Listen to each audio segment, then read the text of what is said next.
का हुआ मरजान? का हो जान बोला। का हाल बा?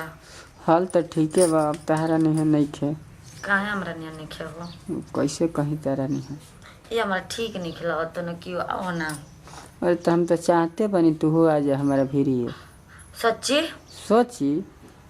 और का सची न तो मुची। इतना हमसे प्यार कर लो तो बुई जी को छोड़ दलो शादी करे खातिर हमरा के। वो का करी पैसे पंचायत में खानदान में छोड़ के चल गेलो।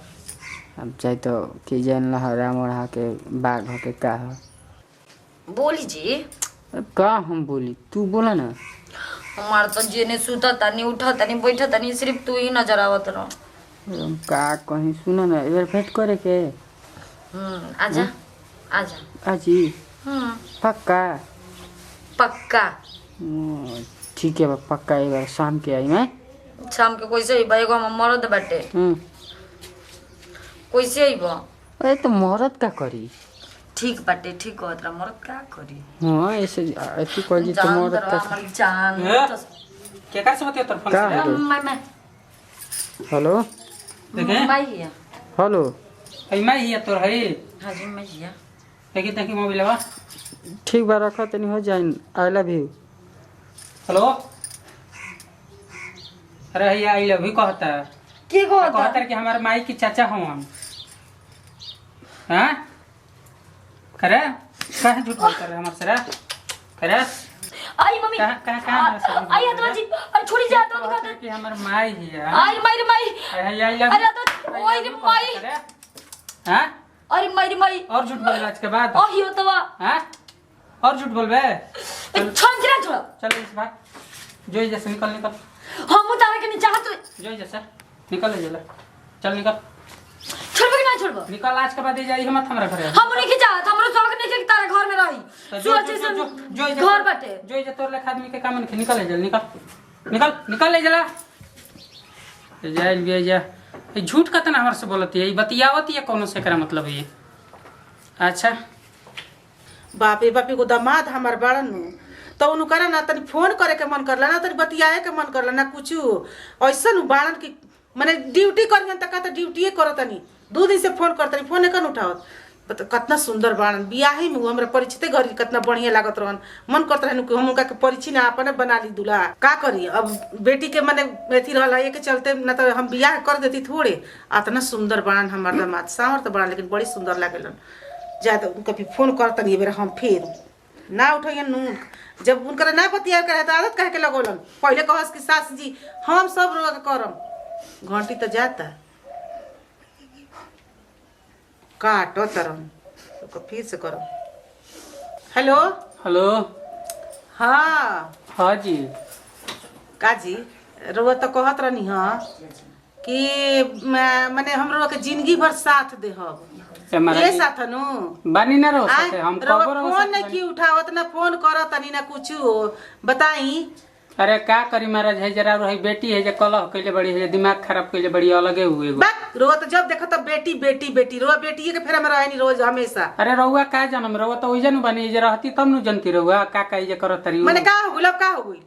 मार के उनकरा के खदरले बनी रहुआ बड़ी काहे खाती। अरे वो यही तरह किची किची कइले रहत रही दिन भर घर में जे आ सुनी ना ओ जान गिल बड़ी के हमनी के बतियाई ना जा जान गुल बिया हां तो छोड़ दी जान गुल तो जानत रहो ना बतियावेले का जन्नी वो बतियावेले पौनवा से। हां ठीक कहते नहीं हम पकड़ा नहीं है बेरा पकड़ा नहीं है पौनवा बन हो लइका दड़िया रोवा ने की देखले का दो रोवा ने की देखले हम कैसे चिन्ह मान के चली रोवा रोवा दिखाई हम के पढ़त रहली तबे से बतियावतिया अभी भेदा देखे छोड़े बतियावते होई अभियो जन्नी जो कुछ भी हो के पौनवा हमर दोरी में के जाला नु तो बोल बोलेला मरले बन लेकिन बड़ी मार गइल बड़ी रोवे फिरे आई बिया होतिया निकल गइल बड़ी जैसे मार के खदेर देलवन घर से। ठीक भाई आवे दी रोवा ना आईब हम आई कब आई रोवा आई ना हमरा बड़ा रोवा के देखे के मन करत लुगे। चलिए हम शाम के बेरा होतने आओ तनी चली बढ़िया बड़ तैयारी में रहम अपन। ठीक ठीक ठीक बेटा बताओ फिर दामाद आवतरन बताओ वही बेटी के हमारा अभी ले आदत नहीं के छोड़ा ले जाके वो जो बतिया एक रात ना छुट्टी या से जे रहस जा तनी हम दामाद संगे शादी कर लेबे ओनी जे के हम दामाद संगे रहम। बाप रे बापी कुफुत कइले बड़ी जहां रहत तहां चल कल हम दामाद जी की आवते बनी दुआर पर तक ले आ गन हां मोड़ पर चलो आए में देख थोड़ी लगी कतना हमर दामाद बढ़िया जी आ गनी बैठी बैठी अरे हमारा रास्ता में तनी में दिक्कत अरे होता वहां तक है रास्ता तो खराब पड़ रही बा का करम गाड़ियों बहुत देर से मिलत रही सन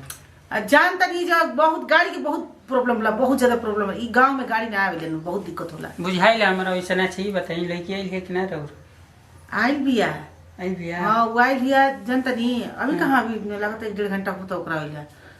दूर रह गोमो बनू का करम क्या करम गाड़ियों नहीं हमारे कसम काम चलावो तन गरीब दुखी आदमी क्या करम मने गरीब ब्रो हो गनी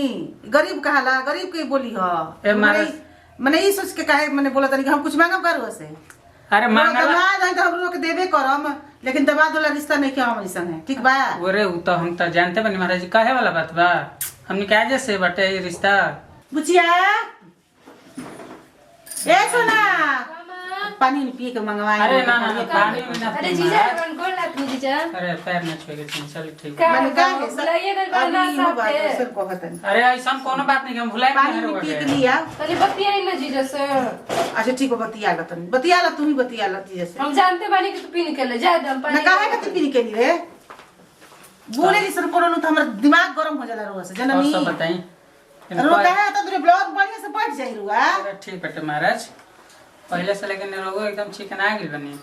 अरे वो अपने के कहत कत सुंदर लागत नी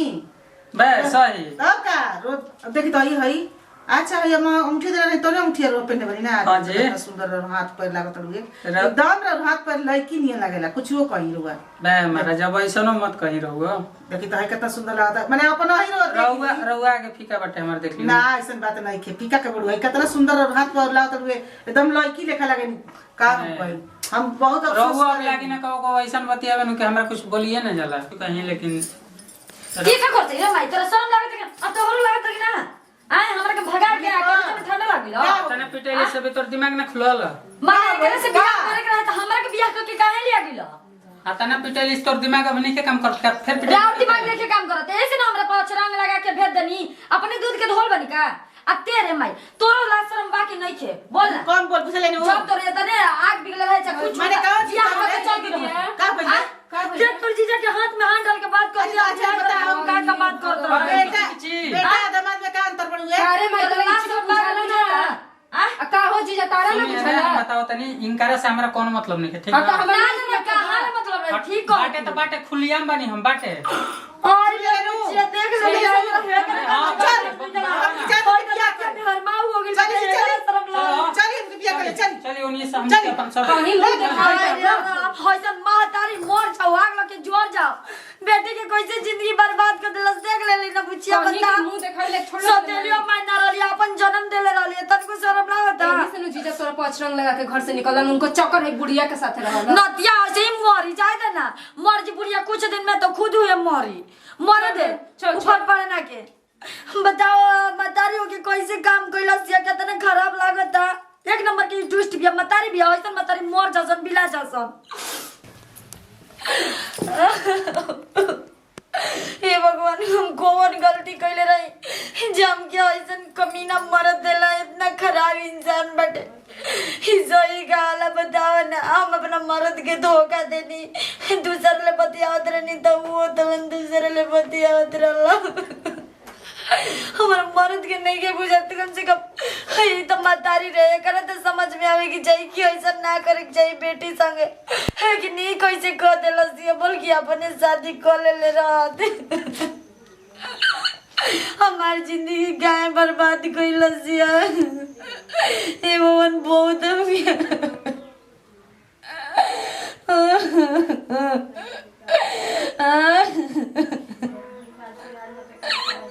नदिया के तन को लाज न लगला